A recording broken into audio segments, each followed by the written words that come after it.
सृष्टि बचपन से ही दिखने में सुंदर नहीं थी, लेकिन अमीर बाप की बेटी सृष्टि पर उसकी माँ जान छिड़कती। मेरी बेटी कितनी प्यारी है, भगवान सबको सृष्टि जैसी बेटी दे।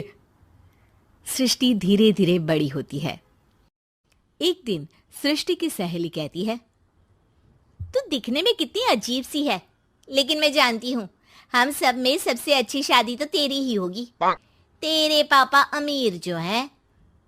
और बता नहीं सकते यार, दहेज तो हर कोई देता है, ये क्या ज्यादा ले जाएगी अपने पति के लिए? अरे बड़े शहर में कोठी है इसके पापा की। अरे पापा की है ना, कौन सी इसकी है? इसकी होती तब तो कोई भी लड़का इससे शादी कर लेता। अरे पापा की मतलब पापा की है तो मेरी ही है ना? किसने कहा? अब तेरी तो तब होगी ना जब तेरा भाई ना हो। वैसे भी शादी के बाद सारी प्रॉपर्टी भाई के नाम होती है। सृष्टि समझ जाती है कि उसे किसी भी हालत में माँ बाप की सारी प्रॉपर्टी को अपने नाम करना है, लेकिन कैसे? एक दिन सृष्टि का भाई शीनू कहता है, बहन क्या कर रही है? तुझसे एक बात करनी है। अरे हाँ करना, मैं तो तेरी बहन हूँ। बहन मेरी लाइफ में ना एक लड़की है, बहुत अच्छी है। मैं सोच रहा हूँ माँ और पापा से बात करूँ शादी के लिए। सृष्टि को समझ में आ जाता है कि भाई की शादी होते ही भाभी उसे एक दिन भी घर में बर्दाश्त नहीं करेगी।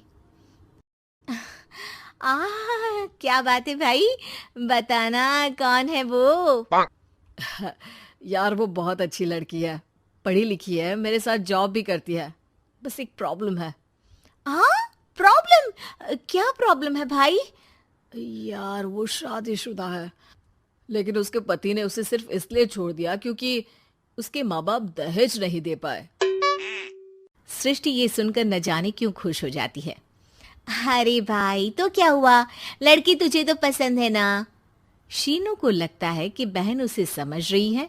वो इस बात से अनजान होता है कि उसकी बहन की मंशा पूरा घर हड़पने की है।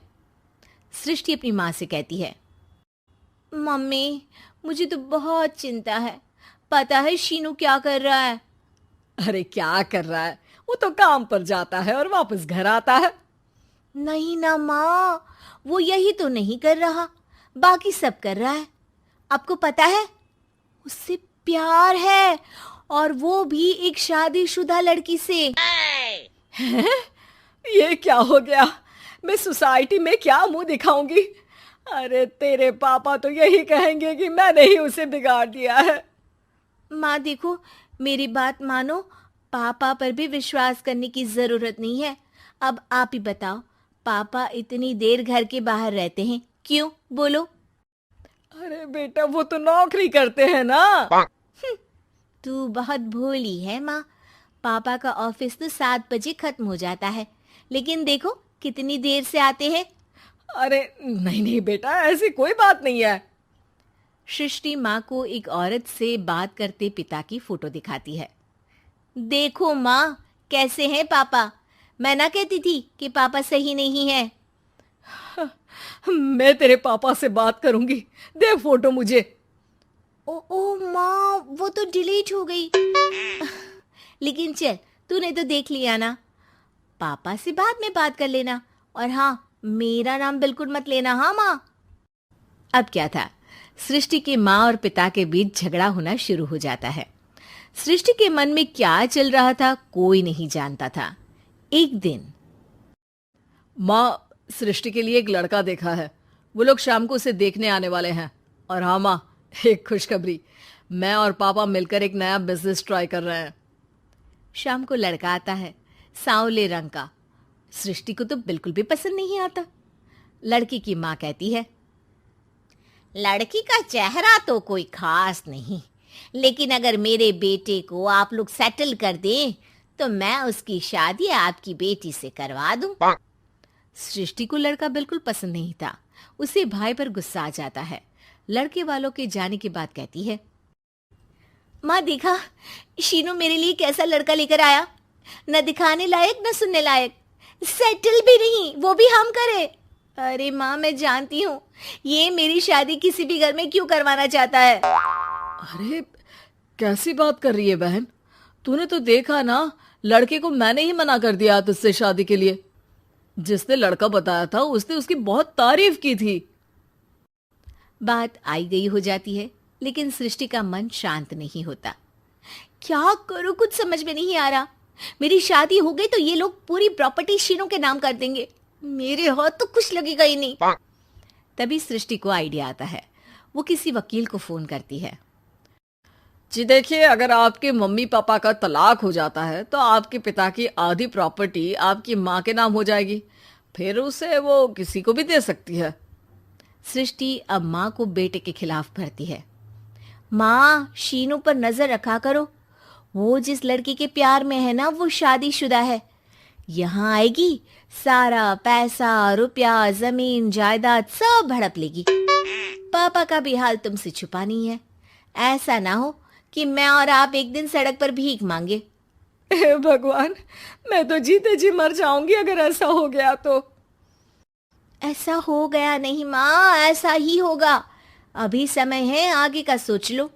मैं तो कहती हूँ पापा से आधी प्रॉपर्टी लेकर अलग हो जाओ। पापा की आधी प्रॉपर्टी भी हम लोगों को अगर मिल जाती है ना, तो अगले 7 जन्म सफल समझो। बेचारी माँ बेटी के कहने पर पति से तलाक लेकर अलग हो जाती है। सृष्टि अब पैसों से गाड़ी और अपने दूसरे महंगे शौक पूरे करने लगी। उसके दोस्त भी उसके पैसे इस्तेमाल करते। सृष्टि, कल तुम कहाँ थी? मैं सारा दिन घर पर अकेली थी। तो मैं क्या करूं? मैंने ठेका तो नहीं लिया है ना तुम्हें संभालने का। माँ को सृष्टि से ये उम्मीद नहीं थी। वो बैठकर रोने लगती है। वहीं उसका पति यानी कि सृष्टि के पिता आ जाते हैं। मैं जानता था कि तुम्हारा यही हाल होगा, तो आपने मुझे रोका क्यों नहीं? मैं रोकता तो तुम रुकती क्या? सृष्टि के कहने पर तुमने मुझ पर, अपने बेटे पर शक किया, लेकिन तुम ये भूल गई कि कैसे हम दोनों ने मिलकर जीवन में इतना सब खड़ा किया। माँ पति के गले लग जाती है। मुझे माफ कर दीजिए, मैंने आपकी कमाई का एक बड़ा हिस्सा गवा दिया। कोई बात नहीं, तुम साथ हो तो मैं ऐसी 7 प्रॉपर्टी खड़ी कर दूंगा। तभी वहां सृष्टि आ जाती है रोते हुए। माँ, मयंक ने मुझे छोड़ दिया। वो बोल रहा था जब तक मेरे पास पैसे थे तब तक ही वो मेरे साथ था। पापा, माँ, मुझे माफ कर दीजिए।